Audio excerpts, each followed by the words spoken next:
Blog Talk Radio.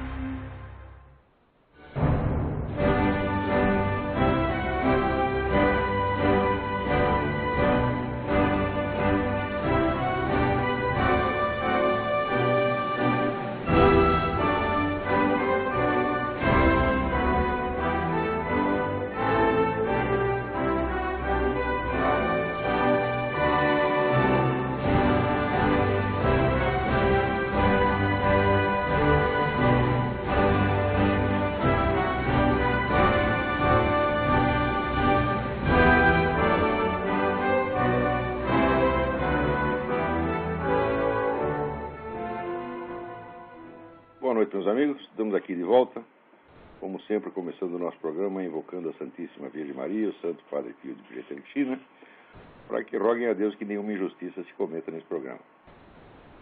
Eu vou começar aqui contando um negócio para vocês que, olha, cada vez eu fico mais impressionado, quer dizer, com a credulidade pública diante da grande mídia. Quer dizer, as pessoas acreditam naquilo que elas veem na televisão ou que leem no jornal, mas assim, imediatamente, como se fosse palavra divina. Olha, eu que sou jornalista há mais de 40 anos, eu me espanto com isso, porque 30 ou 40 anos atrás não era assim. As pessoas tinham uma atitude um pouco mais crítica, tinham um certo distanciamento com relação a jornais, noticiários e televisão. Hoje não. Hoje, se sai uma coisa na Rede Globo e você diz que não é assim, as pessoas imediatamente dizem: você está paranoico, você está louco, você está seriamente doente, você é teórico da conspiração, você está com problemas. Quer dizer, é uma credulidade de tipo, assim, do crente mesmo, tá, né? Quer dizer, virou uma religião já, você não pode contrariar essas coisas, né? A hipótese de que as coisas não sejam assim só aparece na cabeça dos camaradas como teoria da conspiração. Quer dizer, você vê, no Brasil, o número de órgãos de mídia é muito pequeno. Quer dizer que você reúne 4 grandes empresários e eles decidem o que vai sair no jornal deles e acabou. É coisa mais fácil você criar uma unidade ali, né? Fazer com que 4 ou 5 jornais, noticiários e televisão digam as coisas de uma maneira convergente. Quer dizer, você criar uma impressão de unanimidade universal. No Brasil é a coisa mais fácil. Aqui não é tão fácil assim. Você não pode... E tanto que aqui ninguém tem um controle total. Por exemplo, tem o controle dos grandes jornais, noticiário e televisão, mas o rádio já não é controlado. Então, mas mesmo assim, o número de empresas de mídia diminuiu muito nos últimos anos. Há uma grande concentração. Então, hoje é muito mais fácil do que antigamente você criar essa impressão de unanimidade. Quer dizer, 20 jornais dizem a mesma coisa, então quem estiver contra aquilo só pode ser um doente mental, evidentemente, né? Então as pessoas acreditam assim, piamente, mas nem se lembram de examinar. Se você pega, vamos dizer, os mesmos documentos de fonte primária nos quais o noticiário diz estar baseado e os examina e vê que a coisa é diferente do que foi publicado, o pessoal acredita no que foi publicado e não nos documentos originais. É um negócio absolutamente fantástico. E agora está todo mundo falando essa crise de crédito nos Estados Unidos, né? Crise de crédito, né? Quando foi em setembro, ali o Bernanke, o Paulson, o Bernanke é o presidente do Federal Reserve, o Paulson é o secretário do Tesouro. Chegaram lá para o Bush, né? E disseram assim: olha, está havendo uma restrição de crédito, os bancos não estão mais nem emprestando uns para os outros, né?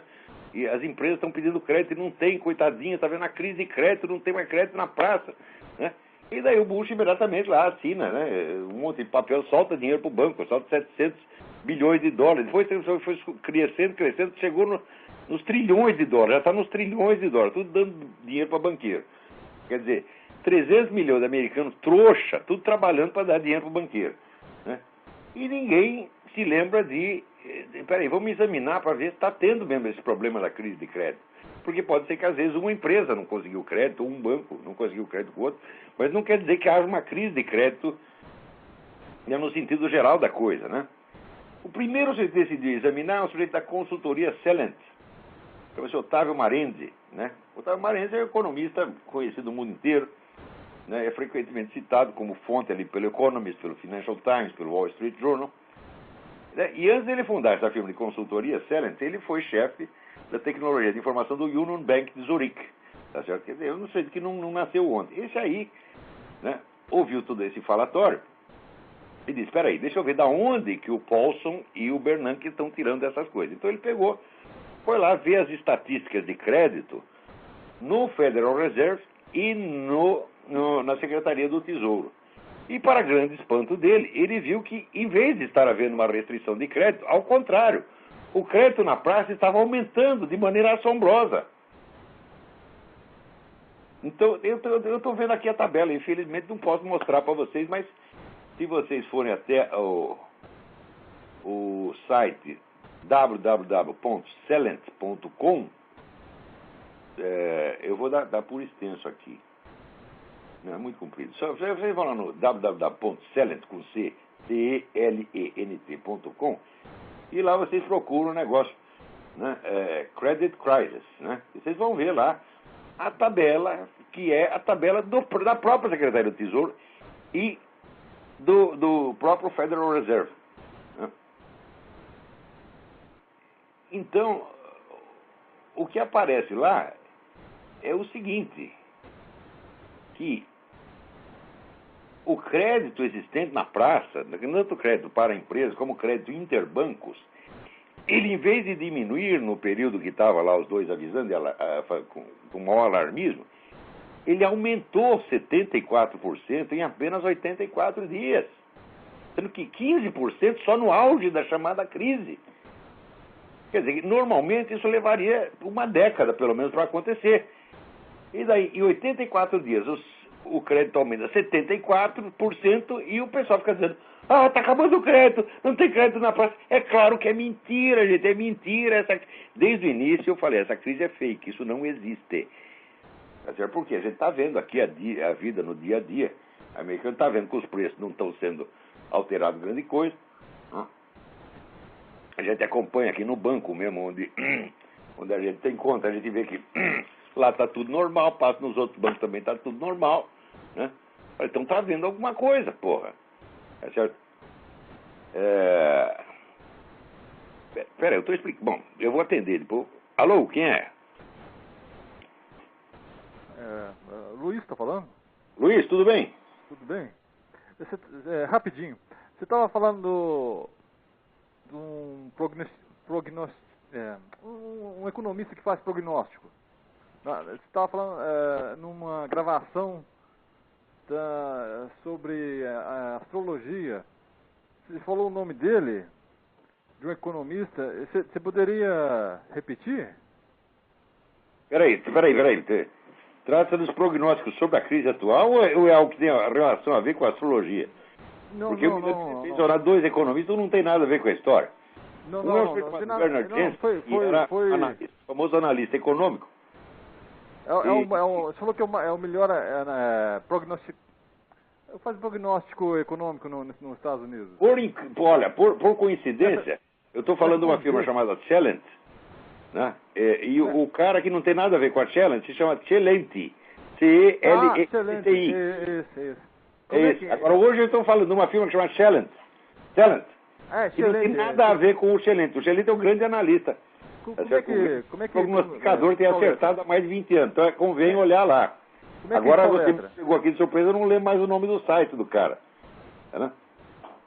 Você poderia soletrar para o nome dele? C-E-L-E-N-T-I. O primeiro nome italiano, acho que é Mário, não lembro, Mário, Orlando, uma coisa assim, Celenti, Agora essa firma que eu estou falando hoje também se chama Celent, sem I, que não tem nada que ver. E o economista também é um cara de nome italiano que chama Ottavio Marenzi, mas não tem nada a ver com o outro. O Marenzi não está fazendo prognóstico, ele apenas pegou as tabelas de empréstimos publicadas pelos próprios órgãos presididos por Bernanke e Paulson e mostrou que os dois estão mentindo, porque as estatísticas é que nem no Brasil, você está entendendo? O nosso ministro aí, Temporão, que está morrendo milhares de mulheres em abortos ilegais, quando você vai ver nas estatísticas do próprio ministério dele, são 7 ou 8 mulheres por ano. Aqui mesma coisa. Acabou o crédito, não tem mais crédito. Quando você vai ver, o crédito está crescendo. Tá? Então, continuar explicando esse negócio aqui. Obrigado pela pergunta, Luiz. Bom, agora voltando aqui. Vocês deem uma olhada nessa página da Celent, Celent.com, E vocês vão achar lá a tabela da Secretaria do Tesouro do Federal Reserve. Quer dizer, essa crise é uma empulhação. Os caras fizeram isso para quê? Tá certo? Para aumentar o controle do governo sobre a vida financeira do país, dando a impressão de que estão salvando o país de uma crise, só que a crise é inexistente. Agora, tem o seguinte problema: essa injeção de dinheiro, ela vai sim criar uma crise. Não de recessão, como eles estão falando. Isso pode criar a hiperinflação. Quer dizer, todo mundo está com medo de ficar aqui que nem a crise de 29, mas o que periga não é ficar com a crise de 29, é ficar como ficou a Alemanha em 22. Quando o neguinho, para comprar um pãozinho, precisava levar uma cesta de dinheiro. É esse que é o verdadeiro perigo, e isso está sendo produzido aqui por gente como esse Paul Bernanke, esse é o Paulson, você está entendendo? Né? E o Bush, trouxa, sei lá o quê, que acredita nesses dois caras, ou faz de conta que acredita. Agora, acredita no que eles dizem, mas não no documento que eles trazem embaixo do braço. Quer dizer, o sujeito, ele está falando uma coisa, ele está mostrando para você a prova do contrário. Só que você só ouve, né? Não olha a prova direta. Se fosse olhar, olha, aqui é o contrário do que ele está falando. Então, esse negócio é realmente perigoso. Agora, prestem atenção. Por que que um presidente que está nos últimos dias do mandato, isso aqui é que é a sutileza mais linda do negócio. Se o cara está nos últimos dias do mandato, que interesse tem ele em aumentar o poder do governo sobre a vida financeira do país? Aumentar o controle estatal da economia. Se ele vai para casa e vai lá ficar fazendo conferência, tá entendendo? E fazendo, colecionando selo, tá certo? Até o fim da vida dele e curtindo a sua senilidade em paz, né? Então, é claro que isso não foi feito para aumentar o poder do governo Bush, mas do próximo governo. Então, o senhor Obama já vai chegar no governo com poderes aumentados. Tá certo? Quer dizer, Paulson e Bernanke montaram isto. Note bem que poucos dias antes do Bernanke vir com essa história, ele confessou que tinha sido o próprio Federal Reserve que gerou artificialmente a crise de 29. Então, ele primeiro diz, nós geramos a crise de 29. Passam os dias, ele gera uma outra crise. Quer dizer, ele aprendeu a tecnologia de 29, tá entendendo? Só que não está fazendo uma crise igual àquela, vai fazer uma hiperinflação. E com a hiperinflação, já cria, né, uma situação na qual o próximo presidente já sobe ao poder na condição de virtual ditador econômico. Para fazer isso, Bernanke e Paulson enganaram todo mundo. E a mídia inteira disse amém com a cabeça e ninguém foi examinar a porra dos documentos. Né? E a gente fala isso da impressão, tá paranoico, você é o Alex Jones. Eu não sou Alex Jones, eu não penso como Alex Jones, eu não sou um teórico da conspiração, eu me atenho assim, a documentos de fonte primária. Se você tem um documento de fonte primária, então as opiniões em volta, elas podem servir só de enfeite ou de complemento para aquilo. Mas o documento diz tudo. Então, se chega lá o Paulson e diz, olha, está havendo uma diminuição catastrófica do crédito, e embaixo do braço dele tem a estatística dele mesmo, que prova que o crédito está aumentando, você vai acreditar no quê? No que o sujeito diz ou nas contas que ele mesmo fez? Ele fez as contas certo e mentiu em cima delas. E o Paulson e Bernanke, os dois, enganaram todo mundo. Né? Para quê? Para criar uma situação de poder financeiro quase absoluto para o próximo presidente. Tá? Agora, presta atenção, para eleger o Obama já houve uma operação abafa do mesmo tipo. Eu tenho noticiado isso na minha coluna, não preciso repetir tudo aqui. Cada vez fica mais claro que aquela certidão de nascimento dele é fake. Tá certo que o pessoal aqui discutiu muito o problema da nacionalidade, mas esse é um problema secundário. Quer dizer, o sujeito que é um falsário, que é um falsificador de documento, pouco interessa se ele nasceu na Zâmbia ou na puta que eu pariu. O lugar do sujeito é na cadeia. Quer dizer, não é que o problema do Obama não é nacionalidade, o problema é de honestidade. O cara não tem idoneidade nenhuma. Esse sujeito ele não pode ser presidente de um clube de futebol de botão, porra. Agora, estão pondo o cara na presidência, por quê? Justamente porque ele tem rabo preso. É o presidente mais rabo preso da história americana. Então ele é um cara facilmente manipulável e controlável, porra. Não é porque é neguinho, bonitinho, representante da minoria. Isso é pra enganar a trouxa, meu Deus. O Obama, os documentos dele é tudo fake. Ele não pode contar onde nasceu, não pode contar direito quem é o pai e a mãe dele, não pode explicar como é que a mãe dele pariu no Havaí quando estava em Seattle, no estado de Washington. Tá certo? Não pode explicar por que aos 18 anos foi escolhido por um príncipe saudita, protetor de terrorista, para proteger, para financiar toda a vida econômica dele. Então, em suma, a vida do cara tem uma coleção de esqueleto no armário, uma coleção inteira. Então, bota o sujeito lá na presidência, tá certo? E os caras que têm as informações, chegam lá, aqui o seu filho da puta, ou você assina esse decreto aqui, ou nós contamos tudo e desmoralizamos você e fazemos o seu impeachment. Então, o Obama é o presidente mais cheio de patrões que já existiu na história americana. Ele é um fantoche, um pau-mandado, um marionete. E botaram ele lá justamente porque o sujeito é fake, você está entendendo? Então, é difícil. A lista dos caras que sabem a verdade sobre o Obama e que a estão ocultando propositadamente é muito grande. E tem gente no Partido Republicano fazendo a mesma coisa.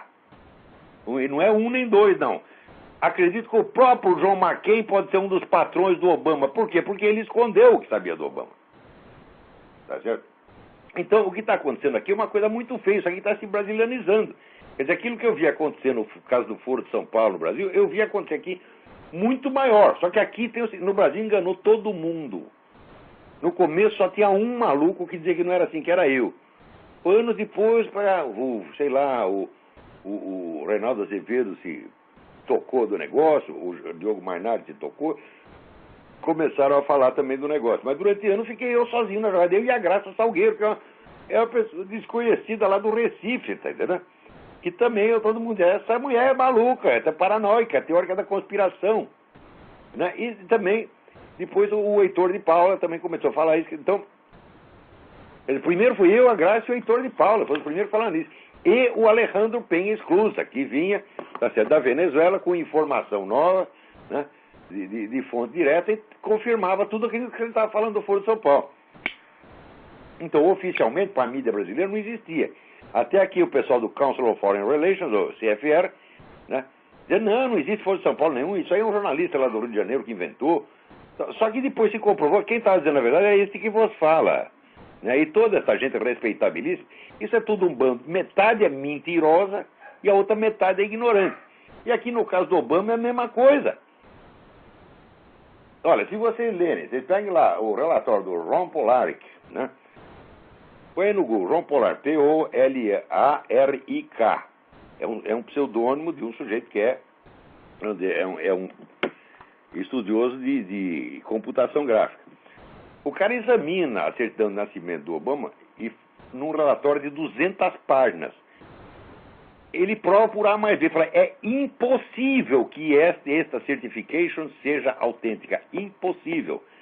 Mas ainda não só ela é falsa, mas os vários sites que saíram defendendo a autenticidade dela também colaboraram na falsificação. Esse Fact Check e outros. Fight the Smears, né? Todos colaboraram na falsificação. Por quê? O Ron Polaric mostra, olha, faz ampliação e mostra o seguinte, olha aqui. Nesse site, os pontos, né, os pixels, né, aparecem, são quadradinhos. No outro são redondinhos. E dizem que é o mesmo documento, porra. E como é que é isso? Também mostra que o documento, esse formulário do certification, a moldura dele muda anualmente, para efeito de segurança. E o certification lá do Obama, ele tem moldura de 2007 e 2008 junto. Agora, se aí já é suspeito, o certificado de alistamento militar do Obama, aí é certeza absoluta. Certeza absoluta de que é falsificado. Por quê? Está assinado com a data de 1980 e foi impresso em 2008. Quer dizer, o Messias Ungido assinou o formulário 28 anos antes de ser impresso. Então, para que você tem que discutir a elegibilidade de um sujeito desse? O problema dele não é a elegibilidade, o problema é que ele tem que estar na cadeia, meu saco. Peraí, quem está aí na linha? Alô? Alô? Alô, tudo bem? Tudo bem, quem é? Aurélio, São José dos Campos. Aurélio, tudo bem? Tudo jóia. Eu queria a sua opinião sobre a militância ateísta na internet. Você já deve ter visto muito no Orkut, nos fóruns, tem um fórum chamado Realidade, que ele está com pau no cristianismo. O De onde saiu essa militância ateísta e qual que é a sua opinião? Olha, esse negócio, vamos dizer assim, isso não é só uma militância ateísta, isto é um movimento organizado que vem das próprias fontes do globalismo, que tem, vamos dizer, um plano de uma nova civilização global e de uma nova religião global. Tá certo? Você leia o livro do Cliff Kincaid sobre a ONU, Kincaid, K-I-N-C-A-I-D, tá certo? Sobre a ONU, ela tem muita informação sobre isso. Existe uma bibliografia enorme sobre esse assunto, inclusive pelo padre Michel Schuyans, que é um padre belga que viveu no Brasil. Schuyans escreve S-C-H-O-O-Y-A-N-S, padre Michel Schuyans. Tem um livro dele sobre a ONU, então está lá, o plano da religião mundial. É uma religião que vai juntar todas as religiões, menos o cristianismo, evidentemente, a não ser o cristianismo fake, aí dos Leonardo Boff, etc, etc. Eu queria que você até desse uma olhada depois, é um fórum fora do Orkut, é http://realidade.org. O pessoal xinga você lá nos seus artigos, é uma cruzada contra você. Não, vamos dizer, também essa coisa contra mim, isso é uma coisa organizada. Sim. Mas é evidente que é. Isso é uma militância organizada. Dá uma olhadinha lá depois. Um abraço. É pessoal comunista que disse, outra parte é tariqueiro, mesmo de tarica, tá entendendo? Que essa tarica tem uma função essencial, vamos dizer, na destruição do cristianismo e na criação da religião mundial. Quer dizer, veja, por exemplo, o Fritjof Schuon se considerava um papa de todas as religiões. Não é isso? E, aliás, daqui a pouco eu vou falar disso, tá certo? Mas deixa eu só terminar aqui com o negócio do Obama. Então, veja, o Obama, ele foi eleito mediante uma operação abafa. E, ao mesmo tempo, está se criando outra operação abafa para, a pretexto de uma crise inexistente, tá certo? Dar poderes aumentados para o sujeito quando ele chegar na presidência. Você acha que essas duas coisas são absolutamente separadas? Foi uma coincidência? Quer dizer, meia dúzia de caras, olha, aqui nós vamos criar um fake chamado Obama, né, que é um cara assim com uma biografia toda furada, sem documento, etc., que a gente pode controlar, né? E daí do outro lado tem lá o Bernanke e o outro dando poderes aumentados sobre a vida financeira, transformando o cara num ditador financeiro. Então, o que está sendo feito aqui, o que houve aqui não foi uma eleição. O que houve aqui foi um golpe de Estado, gente. Eles enganaram todo mundo. Não adianta você dizer, o Obama teve não sei quanto por cento dos votos, 52% dos votos. Bom, de fato ele teve, mas desses 52%, quantas pessoas sabiam o caso do documento? Ou até o problema da nacionalidade? Não sabiam nada. Não foram informadas. A simples existência de processos que questionavam a nacionalidade do Obama só foi noticiado depois das eleições. Se fosse noticiado antes, o cara teria metade dos votos que teve. Então é claro que foi uma enganação geral. E agora já temos outra enganação geral aqui de ordem financeira. Então, agora todo mundo discutindo as coisas a partir não dos fatos reais, mas das alegações que aparecem na mídia. E ninguém quer saber da realidade. Se você tenta examinar o documento de fonte primária, diz que você é paranoico. Quer dizer, aqui virou mesmo o império da mentira, pô. Não se pode acreditar em mais nada na mídia. Espera aí, tem mais alguém na linha. Quem é? Alô, quem é? Alô, Olavo? Sim. É o Alfredo do Rio. Tudo bom, Olavo? Alfredo, tudo bem? Tá me ouvindo bem, Olavo? Perfeitamente. Ok. Olavo, saiu uma matéria no Brasil, no dia 14 de dezembro desse mês. É uma revista que é especial PIC, que são o Brasil, Rússia e China. Então, essa matéria é o crescimento desses 4 países. Na página 12 da revista, está ouvindo, Olavo? Você pode repetir o nome do site, por favor? Não é site, é uma revista que saiu, um suplemento do Jornal do Brasil. Sim, sim. Uma revista, é suplemento do Jornal do Brasil, chamado Especial BRIC, sobre os países emergentes. Especial BRIC. Que dia que saiu, você lembra? Lembro. No dia 14? 14 desse mês, 14 do 12. Perfeitamente, vou examinar isso aí, certamente é importante. O crescimento de Rússia e China no Brasil é um fator essencial para compreender o que está acontecendo na América Latina. Quer dizer, os caras... Escuta, você não cair da cadeira, Olavo. Na página, vai procurar nessa revista, a página 12. A página número 12. Alô? Sim, estou ouvindo. Na página número 12 está assim, o nome da o modelo chinês. Então a matéria diz o seguinte, Olavo, que há dois componentes principais para o sucesso da China, do modelo chinês. Um é o modelo liberal de liberação capitalista, do modelo liberal que a gente conhece. E o segundo componente, o controle estatal do governo, do exército, do aparelho de segurança interno e fluxo de informações. Mas é o que o que eu estou dizendo faz anos.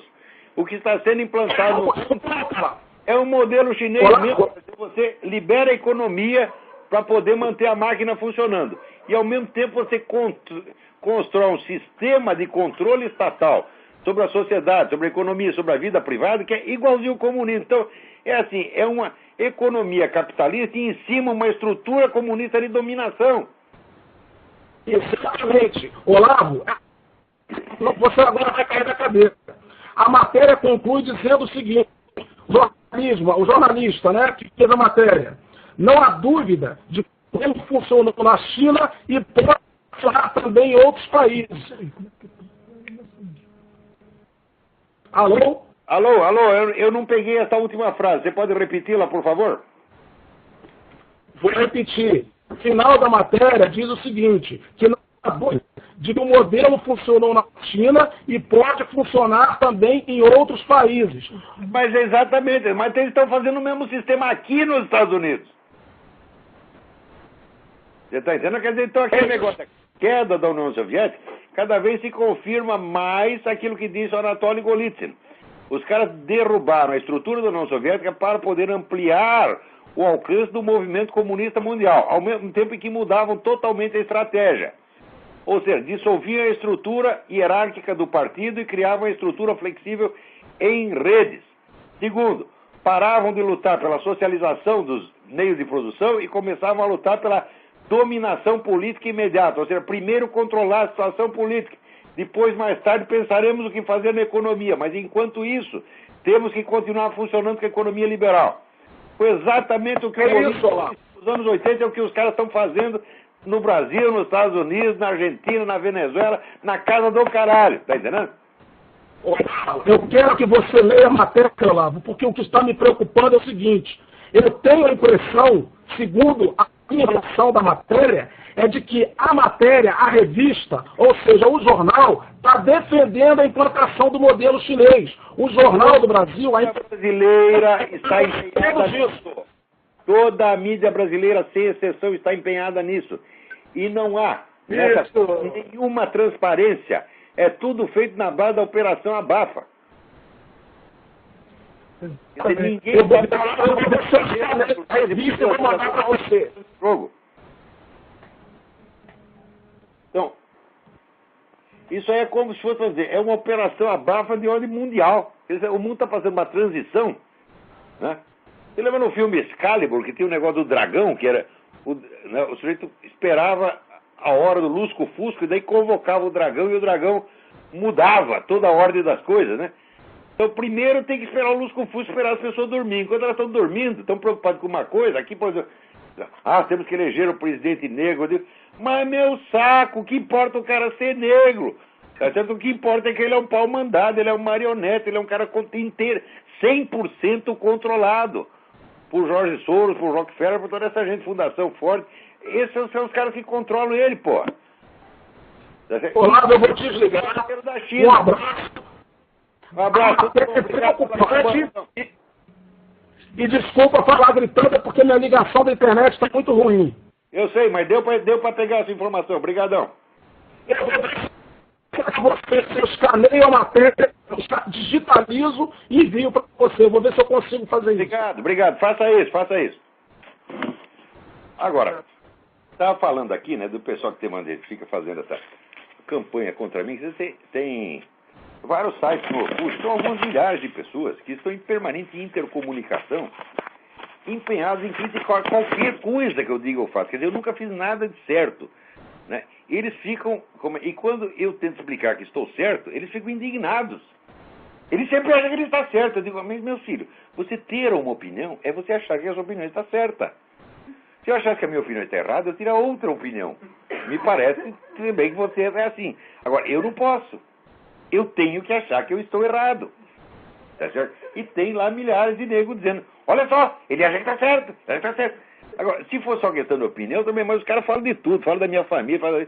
Né? Outro dia estava um aí, insinuando que eu tinha aqui um caso com a Isabela, mulher do Alexandre. Daí eu respondi com os vezes, é viado, tá certo? E ele ficou ofendido, né? Mas isso aí, caso não interessa. Isso que interessa é aqui. Aqui houve um diálogo muito interessante no Orkut, lá na identidade Orkut da minha mulher, da Roxane, né? Entre ela e um sujeito chamado Rafael Dyer. Rafael Dyer é um sujeito que aparece com 1000 identidades diferentes, né? A última que ele inventou chama-se Madre Terenon. É mistura de Madre Teresa com René Guénon. Ele pôs lá uma freirinha, né, com a cara de René Guénon e bigode. Eu até sugeri que usem isso aí nas cadeias para controlar, né, a sexualidade dos detentos, porque o sujeito vê aquilo e brocha por 6 meses. Né, tão horrível que é.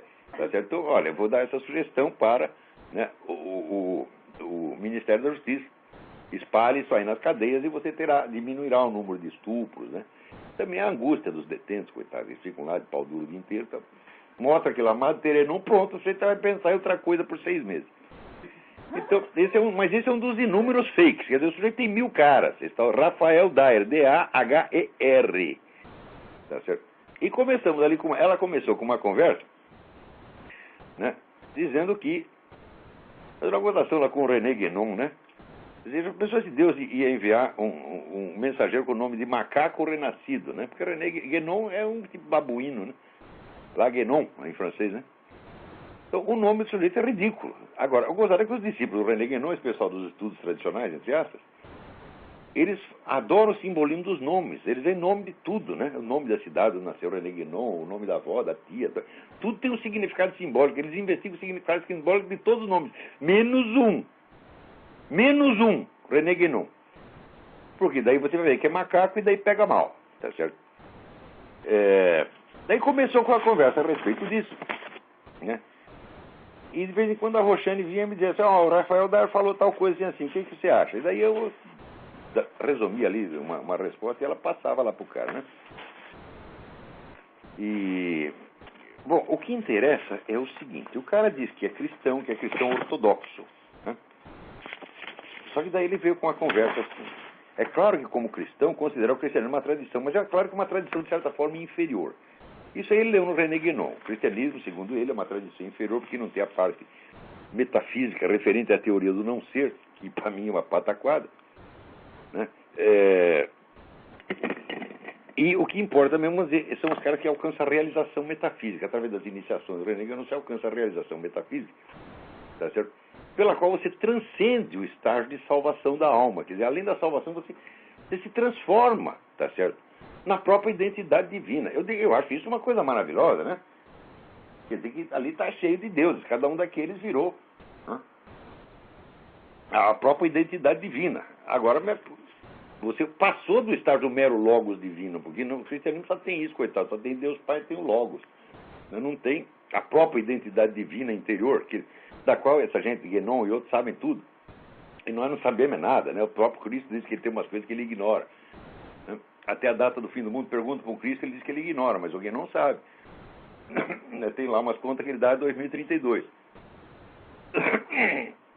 Então, como esse pessoal transcende, né, a salvação da alma e se transmuta na identidade divina, eu suponho que quando eles passam do estágio do Logos divino, quer dizer, passaram a superar o Cristo é o que tem o Logos divino, que tem o controle sobre a natureza, né? Então, se você tem o controle sobre a natureza, eu digo, meu filho, então é o seguinte, você cura essa sua hemorroida, por exemplo, mediante um ato, né? Você faz um Fiat Lux, né? Então, manda a hemorroida se sumir, e apareceu outra coisa no lugar. Sei lá, uma couve-flor, alguma coisa assim, entendeu? E os caras não conseguem, porra, você tá entendendo? Então isso aí tudo é uma empulhação. Identidade divina o caralho. Você continua sendo seu fulano de tal, com todas as suas limitações, toda a sua burrice e toda a sua empulhação, né? Agora, mas daí ele manda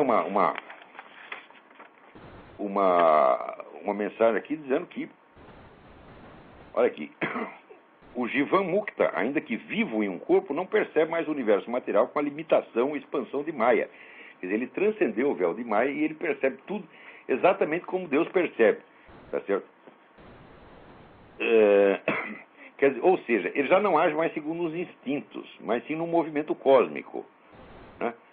Olha, mas é uma coisa incrível. Só que depois, ele personificando o movimento cósmico, ele não é capaz de curar uma hemorroida.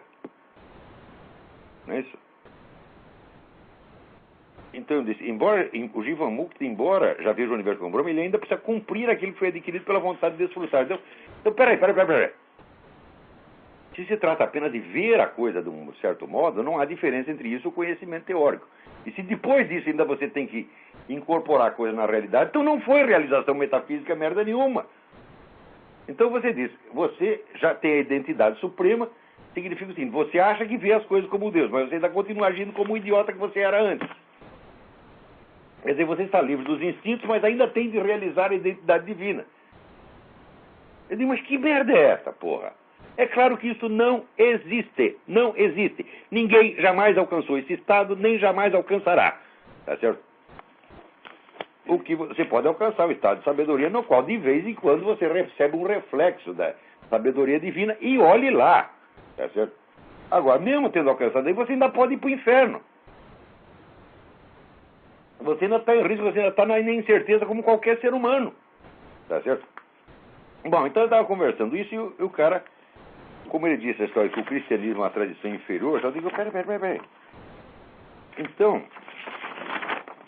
né, o que você está falando isso aí? Ou você só sabe isso aí por ler, ou você recebeu uma iniciação, você é membro de uma tarica, de organização histórica islâmica. Daí ele diz, eu sou membro de uma tarica, recebi a iniciação, sou um iniciado, né? Eu digo, mas que maravilha, mas, peraí, as taricas só dão iniciações a quem pratica os ritos islâmicos, ainda que isso não signifique uma conversão. Você não precisa se converter, mas você precisa praticar aqueles ritos.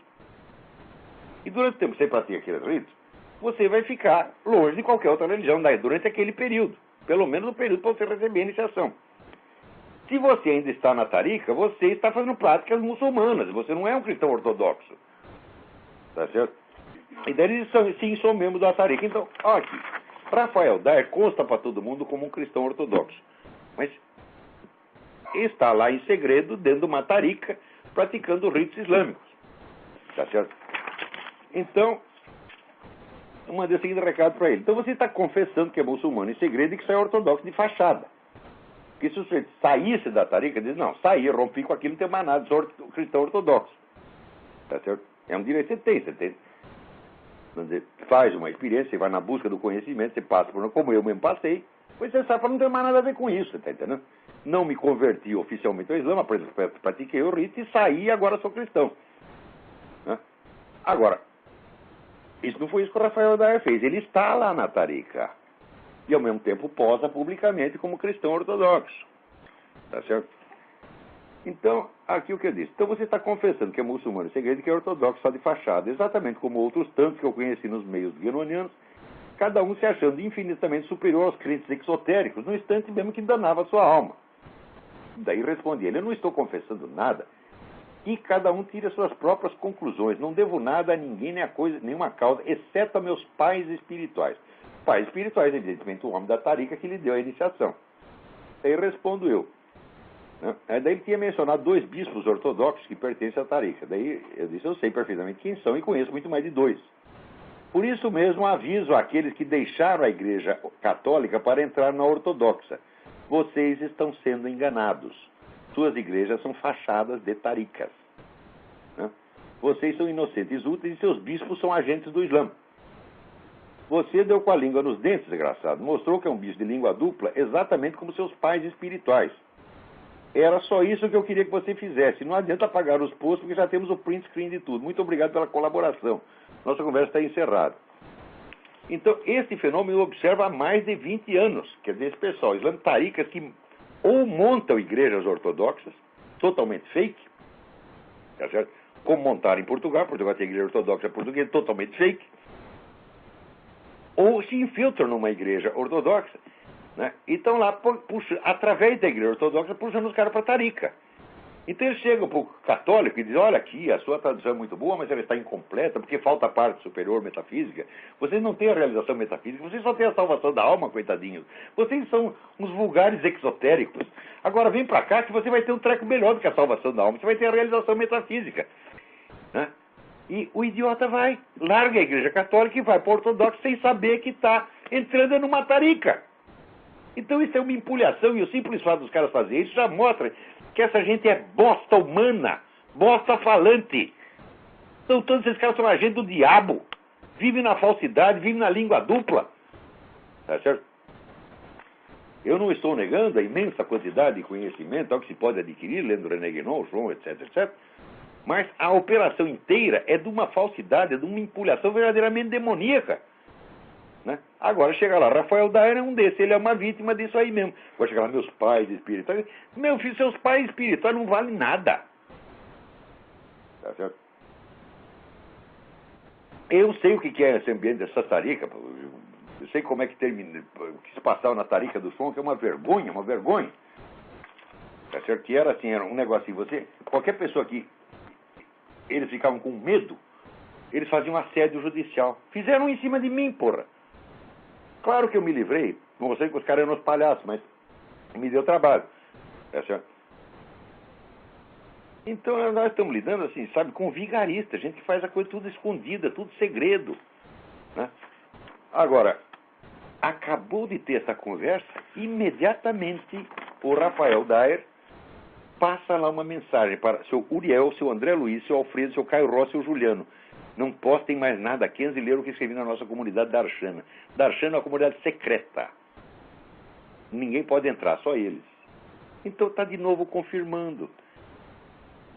Eles estão agindo de maneira articulada, tá certo? A mandar do seu pai espiritual, ou pelo menos acreditando que estão obedecendo um pai espiritual. E é disso que se trata, é uma empulhação. Agora,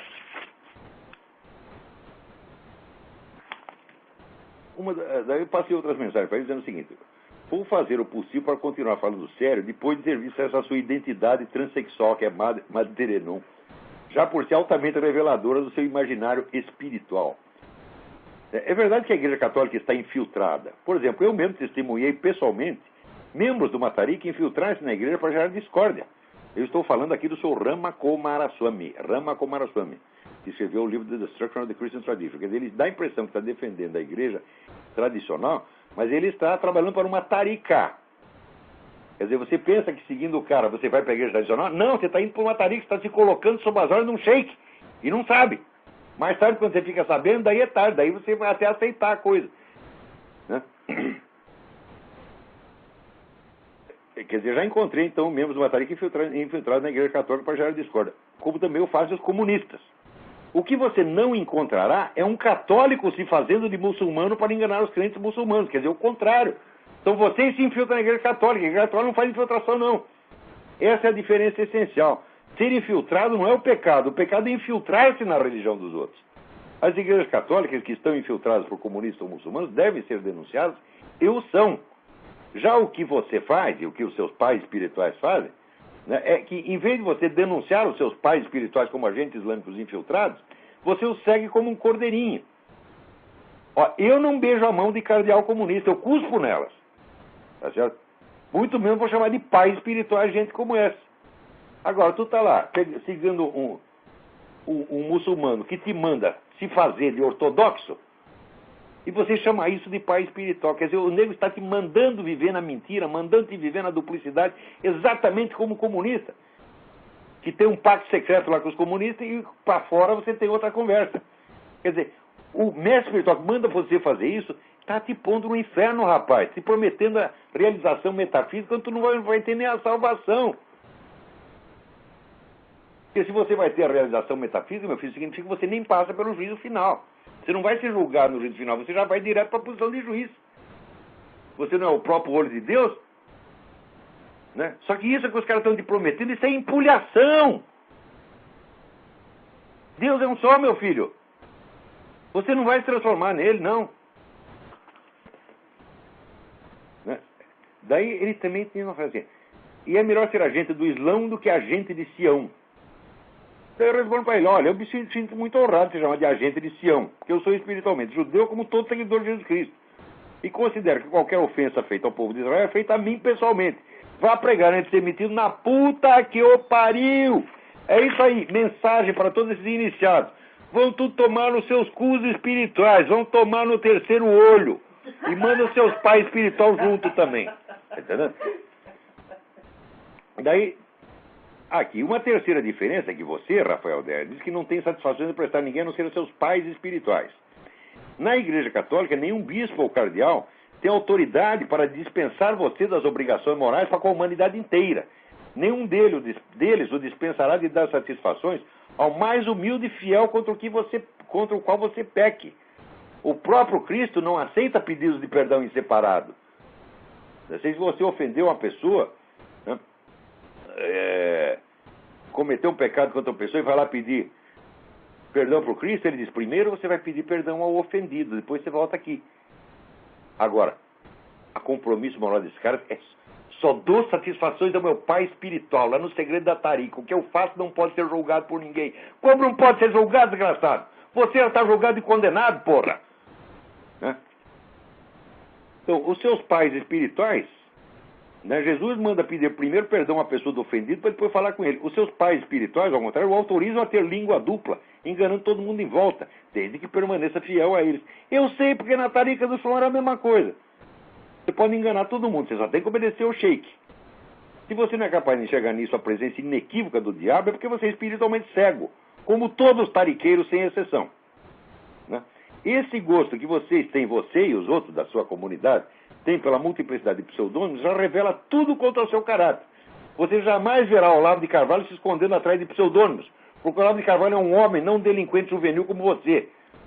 Essa prática de só dar satisfações aos pais espirituais, fazendo você um membro de uma elite iluminada e se dispensa dos deveres para com o próximo em troca da aprovação do chefe, é igual em tudo e por tudo à disciplina comunista ou de qualquer sociedade secreta ou gangue de narcotraficantes. É esse tipo de pacto secreto que justamente não existe na Igreja Católica. E onde um autoproclamado católico firma um pacto desse tipo, ele está automaticamente excomungado, ainda que não o saiba e ainda que ninguém mais saiba. Como esse pessoal que assinou aquele pacto de Médici com a União Soviética, estão todos excomungados. Não é significativo que justamente aquela conduta obscura e furtiva que ao católico traz a excomunhão e a danação, seja a mesma que no mundo espiritual dos tariqueiros, confere a sheiks e gurus uma autoridade sublime? Quer dizer, se o bispo dispensar você das obrigações morais para com o próximo e dizer, não, você tem que ter apenas obrigação moral apenas comigo, esse bispo está excomungado. Agora, o sheik que faz isso, não. Ele está mostrando sua autoridade espiritual. Quer dizer, o que a Igreja Católica, a Igreja de Nosso Senhor Jesus Cristo, chama de danação, é o que vocês chamam de autoridade espiritual. Vocês são todos ladrões. Como Cristo diz, todos que vieram antes de mim são ladrões. E são vocês, é gente desse tipo. Está entendendo? Ora. Então, será que ainda tem mais tempo? Deixa eu ver. Temos uns 10 minutinhos. Então é isso aí, ao mesmo tempo você vê. Peraí, tem alguém na linha. Alô? Alô? Alô? Alô? Quem Alô, é? Olá, pô. Sim. Alex, tudo bem? Alex, tudo bem? Eu queria fazer uma pergunta sobre o Logan Act. Como é que é possível termos políticos americanos como pessoas que são ligadas a Paul Wolfowitz, pessoas de alto escalão, participando de reuniões secretas e estando em discordância com o Logan Act? Essa era a minha pergunta. Ué, mas a coisa mais fácil é esse cara participar de reunião secreta, ué. Eles foram, subiram, antes de você subir na já tem a política cobertura pública, meu filho, você tem que primeiro ser aprovado em certos ambientes, não digo secretos, mas discretos. Bom, elas não são mais secretas, né? Não é nada secreto mais. Agora... Mas não é secreto, mas é difícil você obter informação. Por exemplo, a reunião dos Bilderbergers não é secreto, todo mundo sabe onde é. Tá certo? Mas até você descobrir o que se passou lá dentro, passa 3, 4, 5 anos. Quando você fica sabendo, não dá mais tempo de você agir. Exatamente como o caso do Foro de São Paulo. Hoje em dia todo mundo fala do Foro de São Paulo, só que agora é tarde. Agora o Foro de São Paulo já comeu a América Latina inteira. E esse negócio de CFR e Bilderberg é a mesma coisa. Não é secreto.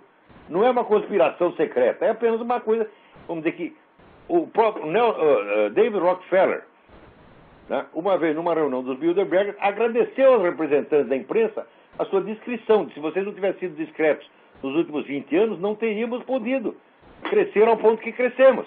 Então ele está dizendo, nós compramos essa mídia inteira. Os jornais pertencem a nós, eles só falam o que nós queremos.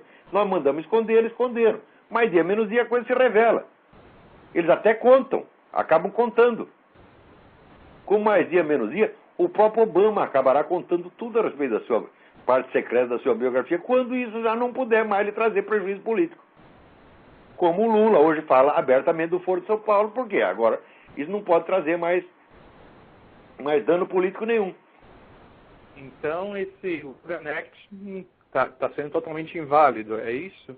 Como é? Então o Logan Act está sendo inválido, então, não tem validade nenhuma. Não saberia avaliar isso aí. Porra, é preciso pensar, aí você me pegou É uma meio... pergunta cabeluda, né? Ela foi feita por um amigo meu e ele me pediu para fazer essa pergunta para o senhor. Não, tem... Ele assistiu o documentário do Alex Jones. Ele assistiu o documentário do Alex Jones e isso era referenciado algumas vezes. Ele conhecia isso, ele falou, poxa, então não tem mais validade nenhuma a nossa política americana aqui, né?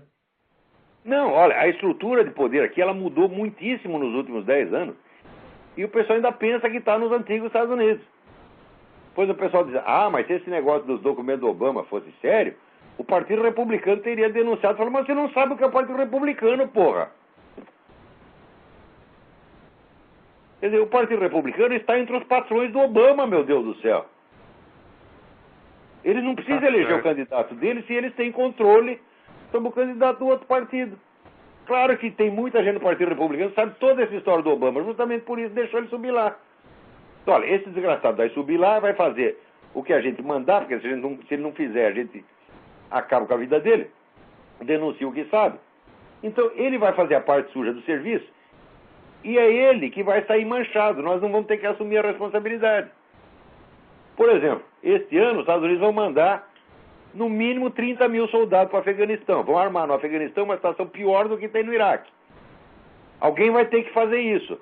Por que nós que já estamos sujos com a guerra do Iraque vamos ter que fazer? Manda lá o Obama fazer, porra, ele está aí para isso. Você está entendendo? E se ele não fizer, nós contamos a história dele. Então, o Obama é um cara controlável e controlado. É o presidente mais fraco que já teve nessa coisa. Você está entendendo? Tá legal, Olavo. Muito obrigado, viu? Obrigado eu. Agora, depois de anos desse pessoal tudo se reunir aos milhares para inventar coisa a meu respeito, era fatal que eles tentassem, no fim, né, elevar um pouco o nível intelectual da coisa. Pelo menos, ora, tá pegando mal. Faz 10 anos que ele está falando mal do cara, 4 mil pessoas falando mal dele durante 10 anos. São muitas enciclopédias britânicas das quais não se aproveita nada e que ninguém jamais lerá. Fora de nós mesmos. Né? Nem suas mães leem. Mas, ô Rafael Della, será que a sua mãe vai ler tudo isso aí que vocês escreveram? Porra! Nem eu, que sou o personagem, eu tenho saco para ler essa bosta toda. Né? Daí, aconteceu que, em Brasília, 3 moleques lá fizeram um site, né? Com áreas, assim, de coisa séria, né? Então tem lá um rapaz chamado Sérgio Knaip, que ele está fazendo um negócio para mostrar as falácias no meu livro Jardim das Aflições. Eu vou só mostrar uma aqui, é uma coisa comprida, né? Se fosse para analisar tudo, né, levaria dias, mas é só para mostrar uma aqui, porque logo no começo eu fui ler e falei, vai que é uma análise séria, tá? Logo no começo o cara me brocha, porra. Começa com besteira primária, tá entendendo? Mas tudo naquele tom assim, sabe, aquele tom acadêmico, né? É coisa assim, de gente que pegou o vocabulário técnico da filosofia, porque é feito de 2, 3 anos de curso de filosofia, mas não tem cultura, não tem cultura literária, não tem cultura histórica, não tem nada. Tá, então jogo tudo fora do lugar. Mas, além de jogar fora do lugar, né, ainda vem querer examinar falácias, mas não tem o mínimo, sabe, de prática, de lógica para isso. Então, muito bem. Eu examino no livro Jardim das Aflições, examinando lá a filosofia de Epicuro, né, eu disse assim, que de acordo com Epicuro, se os deuses falam é porque pensam. Se pensam, eles têm memória e imaginação. E como, segundo Epicuro, tudo que aparece na memória da imaginação tem existência real e material, só que mais rarefeita que a do corpo, segue-se que as coisas que os deuses recordam e imaginam existem materialmente nesse mesmo instante. Eles existem enquanto coisas pensadas, mas ser pensado significa ter materialidade. Isso é importante. Quer dizer que o mundo pensado é o verdadeiro mundo, segundo Epicuro. Está entendendo? As coisas do mundo pensado são mais rarefeitas e por isso mesmo são mais duráveis, enquanto as coisas materiais são apenas aparências que passam. Porém, como essas coisas são mais rarefeitas que os corpos dos deuses que as imaginam, né, a equação epicúrea, segundo a qual a rarefação igual a durabilidade, obriga-nos a admitir que elas são mais duráveis do que os deuses mesmos. E se por acaso ocorresse a um deus a ideia desastrosa de pensar num gasto ou numa lagartixa, esses miseráveis mortais ficariam ipso facto dotados de uma durabilidade maior que a dos deuses. Aí entra aqui o meu crítico. Ai, meu saco. Daqui. É evidente a falácia do argumento. Ainda que os deuses pensassem no sentido humano do termo, parênteses, Epicuro não diz que eles pensam como humanos, apenas que conversam entre si, seja lá exatamente o que isso significa. Ainda que eles pensassem lagartixa e gato, a conclusão lógica do raciocínio não seria, como pretende Carvalho, que a própria lagartixa ou gato, isto é, os objetos extramentais, em linguagem moderna das referências, tornar-se ipso facto mais duráveis que os deuses. Mas antes, que as ideias dos deuses sobre aqueles seres extramentais, gatos e lagartixas, seriam mais duráveis que eles, deuses. Em suma, não se segue das premissas expostas a conclusão de que a lagartixa e o gato seriam mais duráveis do que os deuses, mas tão somente de que as imagens mentais da lagartixa e o gato seriam ainda aquelas mesmas, ainda que sejam elas mesmas imateriais. Ai, meu saco! Eu digo, a lagartixa material já foi excluída logo no início. Não é a lagartixa material que eu estou dizendo, tá certo? Que na filosofia de Epicuro seria mais durável do que os deuses. É a lagartixa mental.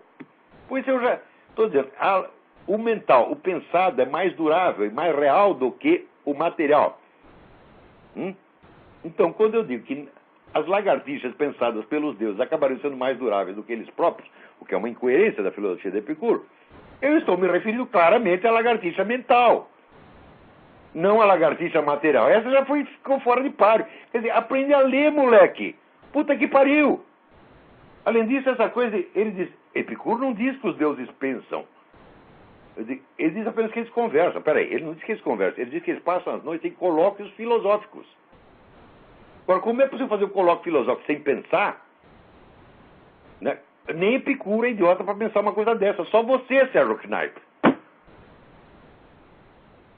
Quer dizer, o que é isso? Quer dizer, vem um moleque, assim, é burro, não sabe ler, porra. Tá entendendo? E vem cagar regra em cima de mim. Mas o que é isto? Quer dizer, é muita presunção. Quer dizer, o cara, peguei aqui uma falácia, porque ele diz que a lagartixa material... Pois, meu Deus, se eu acabei de dizer que a lagartixa mental é mais durável do que o próprio sujeito que a pensa, quanto mais durável ela não será em relação à coitada da lagartixa material que estava no começo do processo e que já foi abandonada no curso do colóquio filosófico. Tá certo?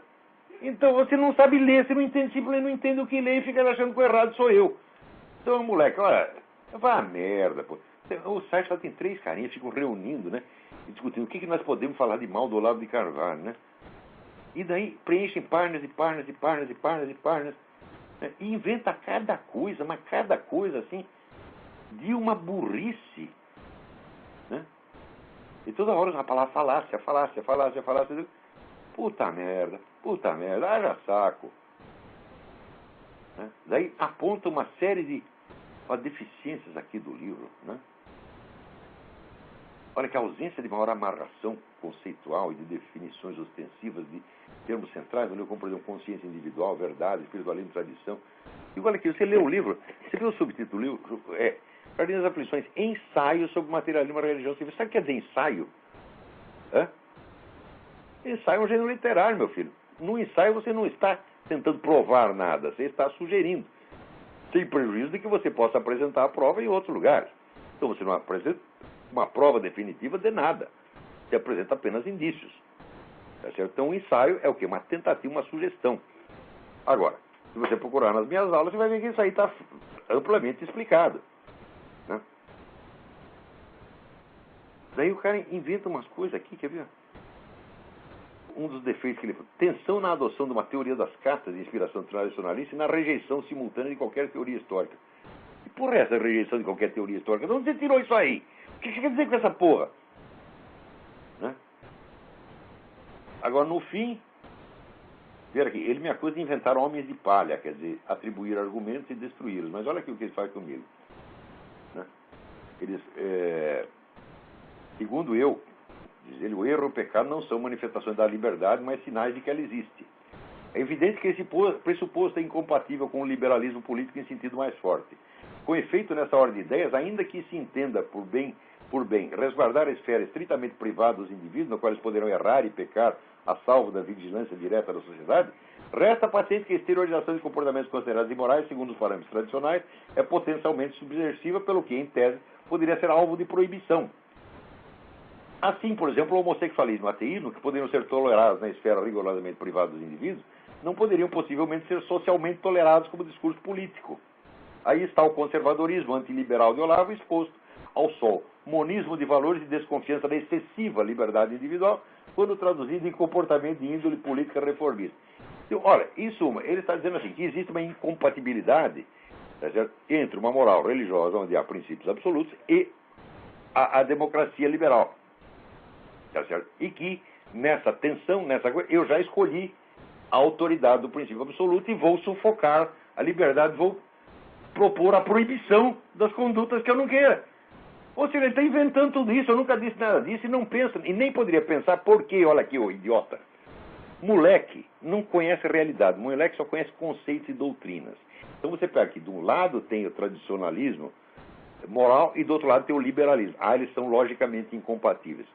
Agora, a realidade da democracia é que a democracia se funda nessa tensão. Se você vê já nos pais fundadores, Founding Fathers, você tem de um lado um corpo de princípios morais absolutos e inquestionáveis, e do outro lado você tem a liberdade da conduta individual na sociedade. Essas coisas estão sempre em tensão, e essa tensão não é uma contradição do meu pensamento, idiota. Isso é uma tensão constitutiva, histórica da democracia. Agora, moleque não fala de realidade. Moleque pega, aqui tem uma teoria, ali tem outra teoria. Teorias são incompatíveis, então isso aí não pode existir ao mesmo tempo. Fala, pode existir sim, porque a sociedade não é um tratado de lógica. E eu também não sou um tratado de lógica. Eu estou falando de realidades e não de doutrinas aqui, ô palhaço. Tá certo? Então, esse moleque sem experiência, não sabe analisar, não sabe ler. Tá? Ah, outra coisa, eles estão fazendo esse site lá faz meses, né? Se publicasse isso numa coisa, num jornal, numa revista conhecida, né? Tudo bem. Mas põe num site, né? Quase escondido e nem me avisa. E daí, depois de meses, aquele negócio já alcançou, né? Dezenas de páginas. Você está vendo? Ele não responde. Se ele te responde, reclama que responde. E se ele não responde, reclama que não responde. Então, assim, vão tomar nos seus cus, moleque. Cresce e apareça. Tu nem sabe o que é um ensaio, por exemplo. Se você está estudando teoria literária. Estudar teoria literária hoje significa jamais ler uma obra literária. Você lê Júlia Kristeva, lê essas besteiras aí, lê só teoria. Mas você não tem cultura literária, porque a gente vê pela sua falta de sensibilidade verbal. Vocês escrevem mal, isso é branco, vocês escrevem mal, escrevem grosseiro, escrevem pedante, bobo, maneira boba. Por quê? Não tem cultura literária, embora estude teoria literária. A teoria literária é a antiliteratura de hoje, pô. Para estudar essa minha teoria literária, vai ler Balzac, vai ler Cervantes, vai ler Dostoiévski, vai ler Machado de Assis, vê se aprende alguma coisa, moleque. Pelo menos descobre o que é um ensaio, vai. Ele fica me cobrando, como se fosse defeito, quer dizer, que perpetração de falácias. Uma das coisas das lagartixas do gato, acabei de mostrar. Falácia é uma puta que eu pariu, moleque.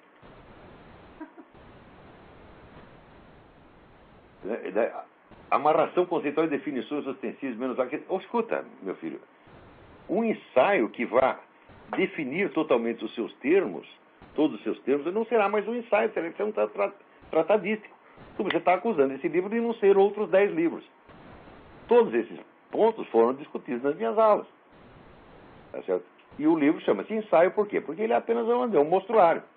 Você quer saber a coisa por extenso? Então, não reclame que essas coisas não estão nesse livro. Não é para estar no livro. Tá certo? É para ter um tratamento mais detalhado em outro lugar. Ou seja, é vontade de ver defeitos mesmo, tá entendendo? Ali tem 3, está lá o Antônio Vargas também, mas o Antônio Vargas ele só botou lá um resumo, está fazendo um resumo do livro Jardim das Aflições. Então, primeiro, por que as pessoas sempre estudam em grupo, hein? Vocês não são capazes de fazer nada sozinho, porra. Tá certo? Antônio Vargas me mandou aquele calhamar sobre Kant.